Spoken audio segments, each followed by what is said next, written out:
Viewers, నాకు తెలిసినటువంటి వాళ్ళు యూట్యూబర్లుగా ఉన్నటువంటి వాళ్ళు సబ్స్క్రైబ్ పెరిగిన తర్వాత యాడ్స్ చేస్తున్నారు. ఏంటి ఆ యాడ్స్ అని చూస్తే స్వామీజీ, గురూజీ, రేణుకా ఎల్లమ్మ తల్లి దేవాలయంలో పూజలు చేస్తారు, మీకు అన్నీ మంచి జరుగుతాయి, అది నిజం నమ్మిస్తూ అవి ఏంటి ఇలా ఎందుకు చేస్తున్నారు ఏంటి అంటే, సార్ ఇవి చేయటం వల్ల నాకు డబ్బులు వస్తాయి, మా ఆయనతో చిన్న గొడవ అయింది, ఈ డబ్బుల్ని నేను సంపాదించడం ద్వారా నాకంటూ నా డబ్బులు నేను ధైర్యం ఉంటుంది. ఈ యాడ్ నేను చెప్తున్నాను రండి చేయండి అని అనట్లేదు, అంటే నేను వాళ్ళ దగ్గర నుండి తీసుకెళ్ళట్లా, ఎస్ ప్రకటన ఇస్తున్నా కరెక్ట్ కాదు కానీ నాకు తప్పడం లేదు అని చెప్తూ ఇంకా వాళ్ళు ఏం చెప్పారంటే, అవతల వాళ్ళు ఏదో ఒక ఫార్మేట్లో యాడ్లు ఇస్తూనే ఉంటారు సార్. ఇప్పుడు గుట్కాలు అవన్నీ అంటారు అనుకుంటే తింటారు, అవి బెట్టింగ్ యాప్లో డబ్బులు పెట్టేస్తారు. ఇది వచ్చేసేంటి నీకు అనిపించి నీకు నమ్మితే అప్పుడు నువ్వు ఆడదాకా వెళ్ళాలి. అలా వెళ్ళే వాళ్ళు వెతుకుతూ ఉంటారు ఎక్కడెక్కడ ఉన్నాయని చెప్పేసి. ఇంకే అది మనం చెప్పినా వెళ్తారు, చెప్పపోయినా వెళ్తారండి వాళ్ళు. చెప్పటం ద్వారా మార్కెటింగ్ జరిగిద్దని చెప్పేసి వాళ్ళు మనకు పైసలు ఇస్తారు అని సంథింగ్ అలా. ఇప్పుడు ఎంత ఎందుకు చెప్పానంటే, అలా యాడ్లు ఎవరైతే ఇస్తున్నారో మీరు ఖచ్చితంగా త్వరలో ఇబ్బంది పడతారో గుర్తుంచుకోండి. అండ్ ఈ యాడ్లు చూసి ఎవరైతే ఆ స్వామిజీలకి మఠాధిపతుల దగ్గర కలవటాలు ఇవన్నీ చేస్తున్నారో మీ అంత మూర్ఖులు పిచ్చులు ఎవరు లేరని తెలుసుకోండి.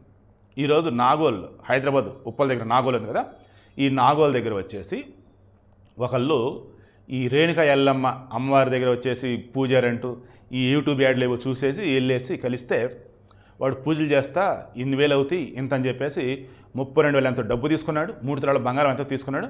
వస్తే నేను రేపు చేస్తాను అని చెప్పేసి అన్నాడు. ఇంటికి రాలా, వాడు ఏమన్నాడు ఏంటో తెలియదు, ఫోన్ చేసి స్విచ్ ఆఫ్. దాన్ని వెళ్ళి పోలీస్ కంప్లైంట్ ఇచ్చారు.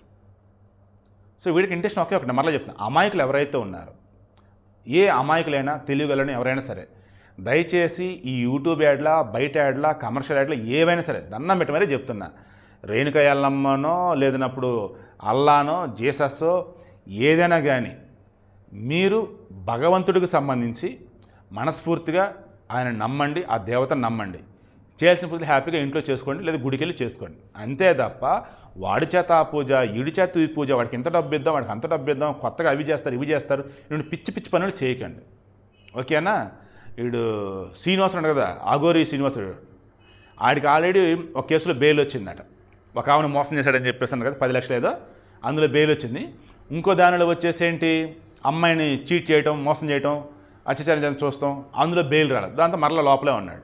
ఈ వీడియో ఎందుకు చెప్తున్నాను, ఆ అఘోరి సీన్ కూడా భయంకరంగా నమ్మినటువంటి పిచ్చ మన దగ్గర ఉన్నారు. దండాలు పెడుతున్న వాళ్ళు, ఆ మాతనేమొద్దని చెప్పి పిచ్చగా నా దగ్గర కామెంట్లు పెట్టిన వాళ్ళు ఉన్నారు. నాయన ఏడ దొరికారు వీళ్ళంతా అనిపించింది నాకైతే. సో వీడియో క్లోజ్ చేస్తున్నాం. ఇక మీదట అన్నా మూర్ఖంగా ఉండకండి. గొర్రెల మందలో ఒక గొర్రెలాగా ఉంటూ ముందు ఆపేసేయండి. ప్రశాంతంగా దేవుడు, దేవత, మీరు మధ్యలో ఉంటే గుళ్ళో పూజారి, ఇంత తప్ప ఇక మైండ్లోకి వేరేది రానివ్వకండి. ఈ యాడ్లు ఇచ్చేవాళ్ళు కూడా ఎవరైతే ఉన్నారో దయచేసి ఇక్కడైనా మీరు యాడ్లు ఆపండి. ఖచ్చితంగా త్వరలో ఇబ్బందులు పడతారు మీరు కూడా. బెట్టింగ్ యాప్ల కన్నా ప్రమాదకరం ఇవైతే మాత్రం. Good morning sir. 28/4/2025 నాడు మన దగ్గర ఒక మహిళ, 40 సంవత్సరాల మహిళ, జైపూరి కాలనీ ఉంటుంది, ఒక కంప్లైంట్ ఇచ్చింది. ఈ విధంగా ఆమె ఒక రేణుకా ఎల్లమ్మ జ్యోతిష్యాలయం అనేది జైపూరి కాలనీలో ఒక గురూజీ సాయిరాజ్ అని వ్యక్తి పెట్టాడు. అతని దగ్గరికి ఈయన భర్త సరిగా ఉండట్లేదనే ఉద్దేశంతో అక్కడికి వెళ్ళడం జరుగుతుంది. అప్పుడు నీ భర్త వేరే మహిళతోటి మహిళా కారణంతో విడిపోతాడు కాబట్టి కొన్ని పూజలు చేస్తే దాన్ని ఆపవచ్చు, ప్లస్ భర్త కూడా ఆత్మహత్య చేసుకోవడానికి అవకాశం ఉంది, అది కూడా మనం తప్పించడం పూజలు చేయాలని ఒకసారి 10,000 రూపాయలు, మరొకసారి 25,000 రూపాయలు తీసుకోవడం జరిగింది.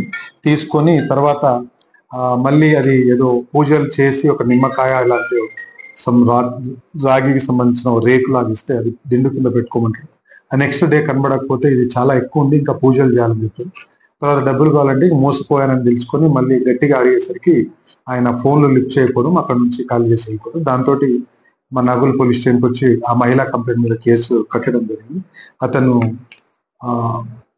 పట్టుకొని అరెస్ట్ చేయడానికి ప్రయత్నం చేస్తున్నారు.